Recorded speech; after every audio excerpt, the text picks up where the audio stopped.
everybody, and welcome to another episode of Pastabilities. You may notice that I am in a different kitchen with a very special guest over here, because tonight we're making the highly requested, the infamous lasagna. I'm going to be completely honest with you all, because I always am here. I'm not the biggest lasagna fan. I know that might surprise some people. I understand the appeal. I mean, I get it. It's kind of like our opinions on Pete Davidson's attractiveness. Wow, you just put me on blast. Like, I understand it. I don't personally engage with it, but I get it. I get the appeal. I think you're in the majority, if anything. I might be put on blast for I my don't think so. But I have my beautiful friend Rahhel here. And we're actually following her mom's recipe for this, not my mom, because again, I will say the Fleck family doesn't make lasagna very often. So, Rahhel, why don't you tell the people what we're working with over here? Yeah, so right now we're just doing like the long part of the process. So first I will say, my mom is also not a fan of making lasagna, so I grew up learning right away. Like, she was like, okay, you gotta know how to do this because I don't like it. Or like, I don't like doing it. It's a lot of fucking work. So yeah, I grew up learning this very early. Right now, I'm just browning some ground turkey. You can use ground beef. You can use ground turkey. My mom usually uses like the full pound. I use like 3/4 of it because I'm going to mix it with spinach later. And so there's that. So brown the meat separately is what I would say. Season it a little bit, but it will simmer with the sauce. So you can season it all together. And then we will sweat some onions. You should use one full yellow onion, but my onion was like obscenely large, so I used like 3/4 of it. FYI. So we're gonna do that. Oil, as I feel like always. I was very scared I was gonna turn on the back one with the plastic. Oh, and just melt the onions. Yeah. So yeah, just gonna go in there and sweat the onions. Yeah, lasagna is a long ass process, I feel like, and it's, yeah, that's part of the reason I avoid it. It's like, I mean, do you want this to be quick? Because that's not going to happen with lasagna. I know people, I will say my dad specifically told me to mention to the audience that he has made lasagna in his crock pot successfully. I've never actually tried it, but maybe that's a little bit of a cheat for those of you that like lasagna, but don't want to necessarily do all the work and let the crock pot do some of the work. You can look that recipe up. My dad's tried it and he's liked it, so he specifically told me to mention that. So, cool. Dad, if you're actually watching this, there it is for you.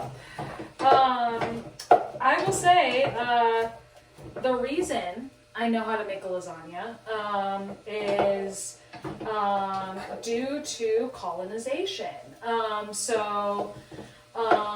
In like the 1890s, I don't know the exact fucking date, but Italy colonized Ethiopia. Ethiopia and Eritrea were actually the same country. I'm from Eritrea. I didn't even really introduce myself. Whoops. But I mean, I think a lot of people watching know Rahhel, but if you don't, this is one of my best friends, Rahhel. Hi.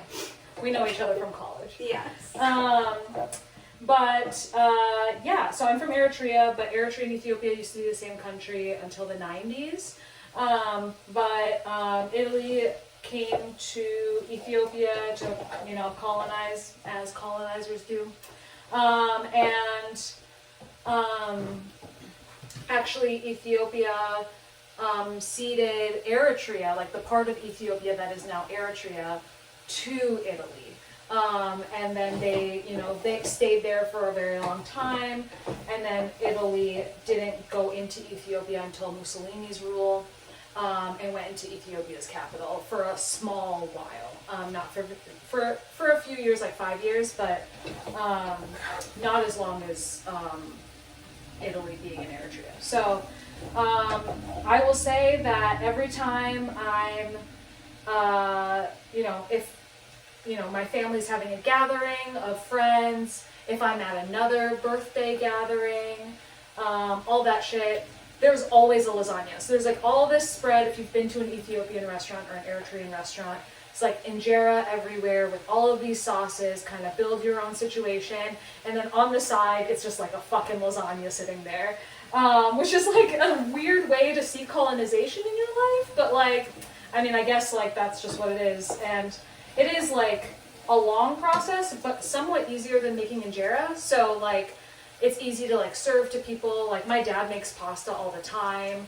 My dad knows Italian.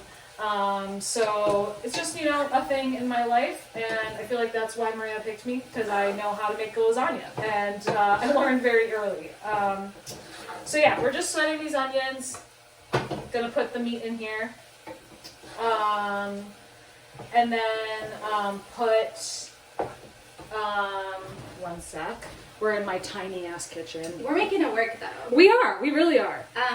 Yeah, Rahhel and I actually cook together pretty often, and by that I mean Rahhel cooks in here, and I chop vegetables in the next room while she DJs. It's very lovely.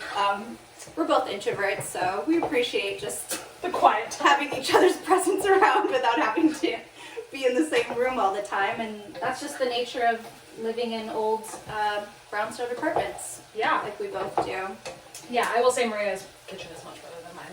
It's a little bigger. Yeah, mine's been more recently updated. Rahhel's kitchen has a very interesting layout, I will say. Yeah, the fridge is in another part of the house. Just the fridge and microwave are just all the way over there. It's just cool.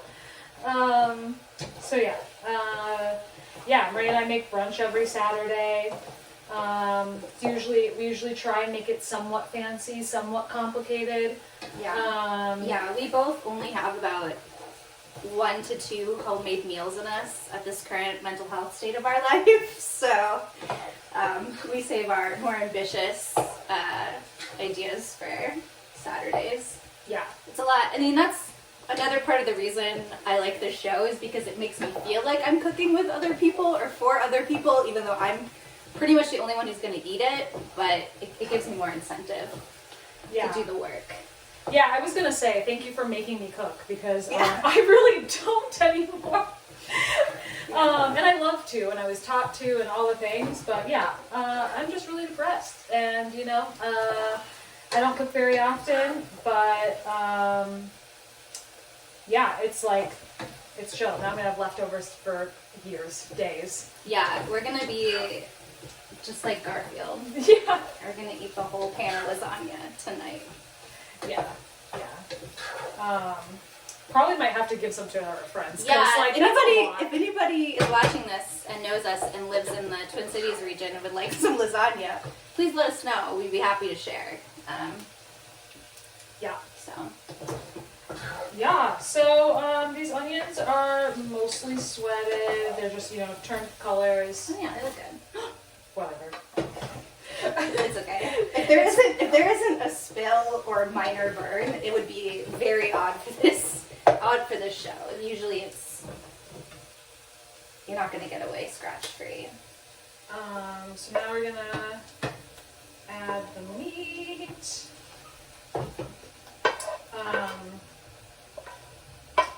So if you had to pick a favorite pasta dish, what would you say? I mean, the thing is that I don't eat pasta very often. No, which but I will say the thicker the pasta, the better. I'm all about, a fettuccine, just like a really, really thick pasta. I'm all about it. Yeah. I also, as Maria knows, I have cravings and then I don't fulfill them and then I talk about them for like a year and then I fulfill it And one time, like a few years ago, that was stuffed shells. And I didn't eat them for like a year and a half, and Marie was like, just shut up and get some stuffed shells already. I mean, maybe I just have bad impulse control, but I can only deny myself for so long, and then I'm like, oh, I want this. I'm gonna do it.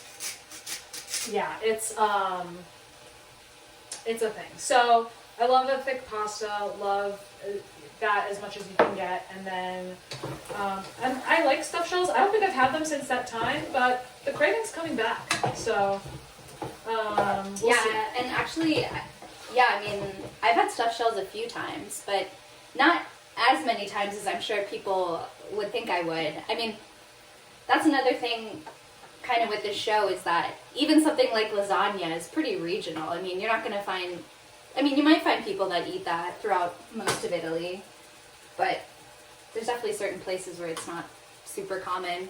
Because again, it takes a while. Like, you know, it's kind of a special treat a little bit. Yeah.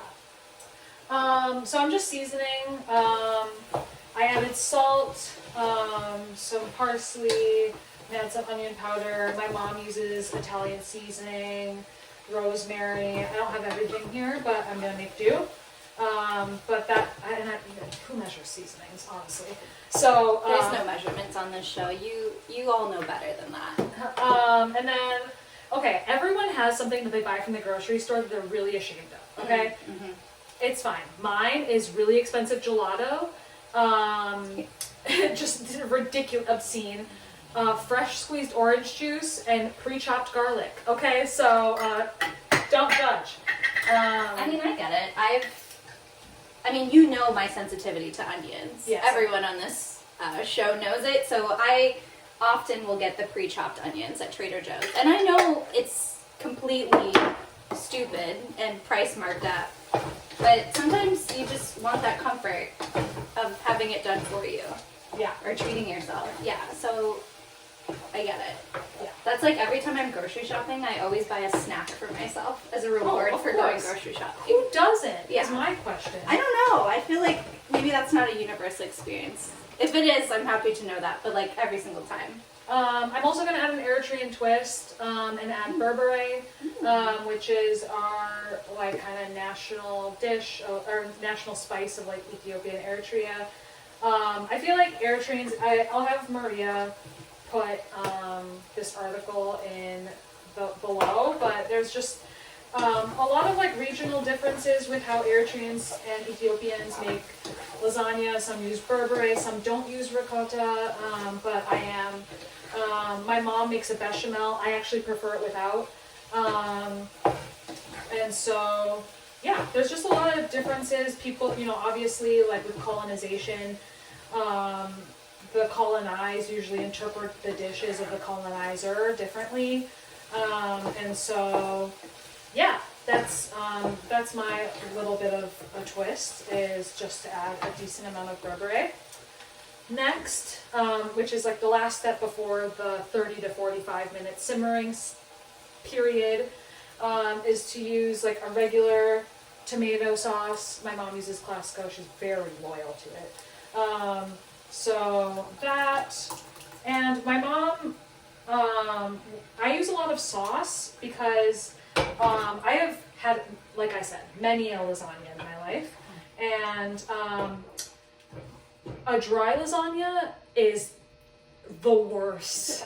It's like a dry macaroni and cheese. Yes. You're like, what are we doing here? Exactly. Why are we here? Exactly. Like, I will say, I have said that I'm not a sauce lover. I think there's a lot of dishes like bolognese or Alfredo that get a little too saucy for me, but when you're doing like a casserole kind of thing, like you are with lasagna, you need to be a little bit more dependent on the sauce. Because you're going to be cooking it, the meat's going to cook it up. I think in this case it'd be much better to over sauce. Yes. Than risk under saucing in this case, is what I would advise. Yes. So I used a large, like 28-ounce thing of crushed tomatoes. And then my mom would use this whole Clasco, but my pot is not big enough, so I used most of it. And then we're gonna cover it, let it simmer for 30 to 45 minutes. you'll see that, like, I mean, if you're cooking, then you know that, like, sauce changes color as it's cooking, and so you'll be able to see the difference. Gonna put it on medium heat for that long, and then, yeah, we'll be back. Yeah, and we have an extra special segment, one of Rahhel's favorite cocktails that also happens to be Italian. So we'll show you how to make that in a bit. Hi. Hi, welcome back to our first segment of showing you a cocktail. I'll come up with a more clever name for that later. I don't have the corner? cocktail corner. That's cute. I don't know. I don't have the brain juice right now, y'all. I'm sorry. It's a Thursday. We both have worked all day, so you're getting about 70% of my personality right now, and I think that's more than enough. 70 is a lot. Yeah. So I'm really bringing it for y'all. So please, this is one of Rahhel's favorite cocktails, so I'm going to let her take over and show off. It's true. Showing off, it's not really showing off. It's like two things. Yeah, I love Aperol spritzes. I miss being on a patio, having brunch, and having a giant Aperol spritz. That's what I want. That's what I want for my life post-vaccination. Yeah.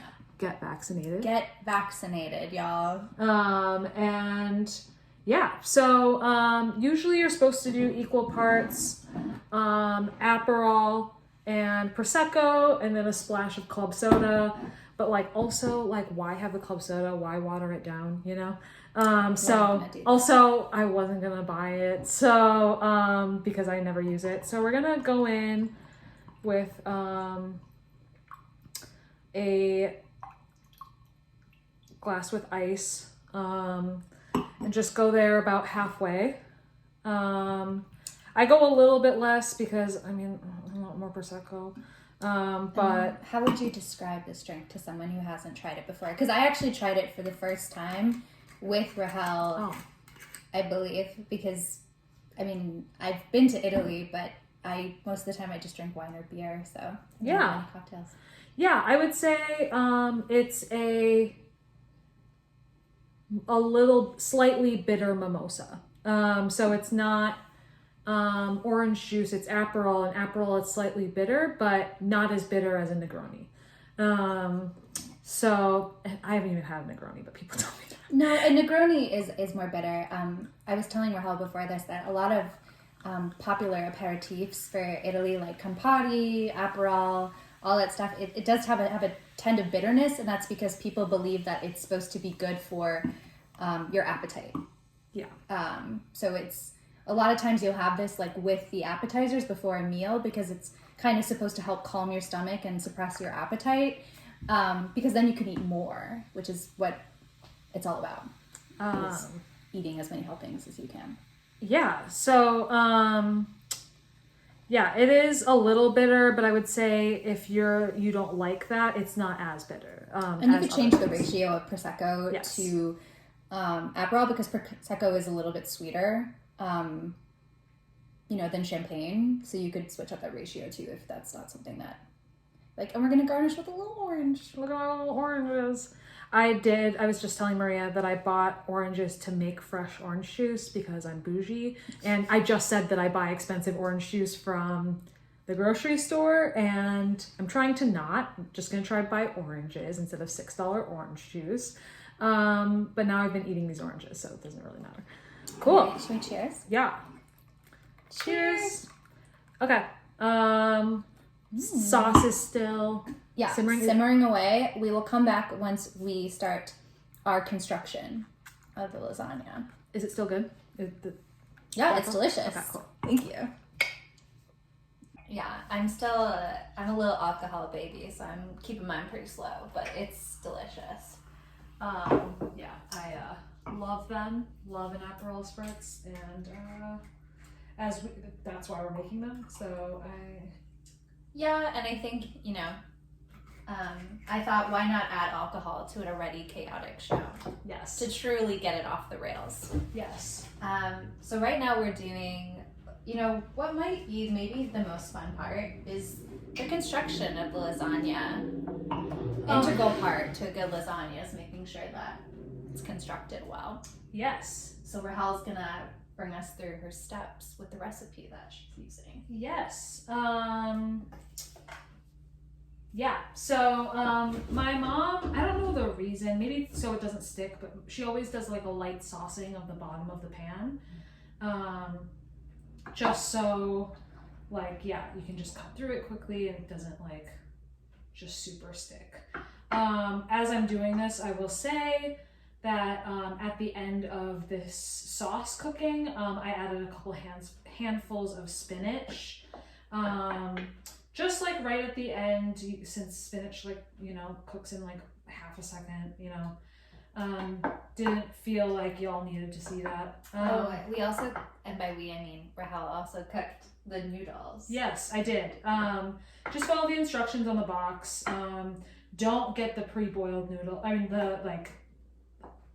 you don't need to boil them noodles. I don't know what to call them. Yeah, so we Rahhel also added some oil to the water so they don't stick, because you can see these are very thick and they tend to curl on each other, so they can easily become like one clump. If you're not stirring pretty consistently or adding oil, they can definitely get clumpy together, which obviously you run the risk of possibly ripping. Yes, it is my mother's trick to add oil to just like a dash. It's not like a bunch that you would put in a sauce, but like just a dash so the noodles don't stick, as Maria said. It depends on your pan, honestly. Sometimes the width is 3 noodles and sometimes it's 4. This pan, it looks like it's gonna be like 3, you know, ish. So that is just where we're gonna go with that.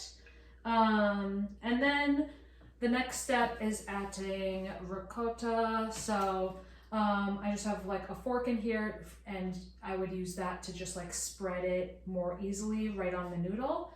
So just, you know, add like a good chunk per noodle. I would say maybe like a tablespoon if we're actually measuring, but we're not. Yeah, and if you're not familiar with ricotta, it's a smooth cheese. Mm-hmm. It's a little bit sweet, but not too sweet. And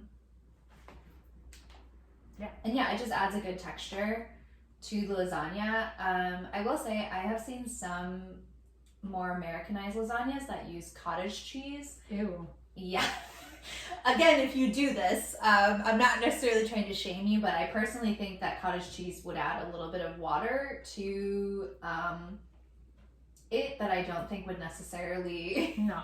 I personally wouldn't do it, but I have seen that before. But I think ricotta, it can be, I mean, it's a little bit of a splurge, but honestly, you know, you can use it in a lot of different kinds of stuff, and it's, you know, it's cheese. You'll eat it. So I just spread that right on the noodle. I think it's easier. And then just, I have a wooden spoon. I'm just gonna spread the sauce, which is the next layer. And just, you really wanna cover, like there's a lot of sauce here. Don't be paranoid. Don't be paranoid that you're gonna run out. It's fine. And just like go on there, cause you don't want a dry lasagna, as we talked about. So, yeah, I mean, there's plenty of like ragu, which is a brand of pasta sauce, but it's also, when the pasta sauce has meat in it, then it's a ragu. If it's just tomatoes, then it's sugo. Is usually how it's referenced. But yeah, I wouldn't be afraid to like over sauce it, because again, lasagna is pretty forgiving. Yes. I will say pasta in general is pretty forgiving, but this especially is one you can be a little chaotic with, and it'll be fine. So what I would do normally is just use a fork. I used the one from the ricotta because I don't care. But just to spread the sauce and see the spread of like where it's covering. You especially want to cover the edges of the lasagna. And so if you don't have enough sauce, grab more, but you should be good. And then we have some mozz, and just sprinkle it on top. Yeah, and this will give you the kind of melty factor. So the ricotta is smooth, so obviously it's going to give you the good flavor and the texture, and then the shredded mozzarella will give you that kind of pull factor that you want from a good lasagna. And now that's the top layer of that layer, and then you just repeat. So you just grab another layer of 3 to 4 noodles, and you just add them there. Grab the ricotta again and spread that out. Yeah, so you're just gonna repeat that until you get to the very top. Yep. So yeah, we can probably just join y'all again once it's finished, and we can show you our beautiful product. Rahhel, according to the recipe, how long is this puppy gonna be in there for? I would say 45. You can check it at 30 and see how it's doing. At 350. And you can go with that. So, and then make sure to cover it with aluminum foil. Otherwise it will get too dry. It'll get a little crispy if you don't give it a cover to kind of keep all that moisture inside. Yeah, and for people who do like crispy edges on their lasagna, it'll happen anyway. Like with the aluminum foil covering it, it just won't be like super dry and all that. So yeah, I think we can just show you the top layer and kind of pan it in here before we put it in the oven, and then show you the after product. Okay, we'll be back in a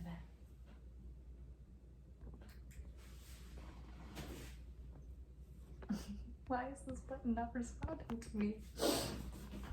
This is gonna require a lot more editing. Here's our beautiful lasagna baby about to go into her oven with its beautiful mother. Wow. We will show you once it comes out. All right, here is the beautiful lasagna right out of the oven. Very cheesy and delicious looking. Rahhel's gonna serve me a piece so we can taste test it. I'm very positive that it's gonna be delicious, but It's very warm, so. okay. Well, I'm willing to burn my mouth for, It's like 10 p.m., y'all. it is 10 p.m. I also burn my mouth an embarrassing amount of times during the week. My smaller spatula is being, not clean, and I didn't feel like doing it, so. This is great. I think it's totally working. All right, taste test commencing. Okay, I'm gonna get a full bite so I get everything in it.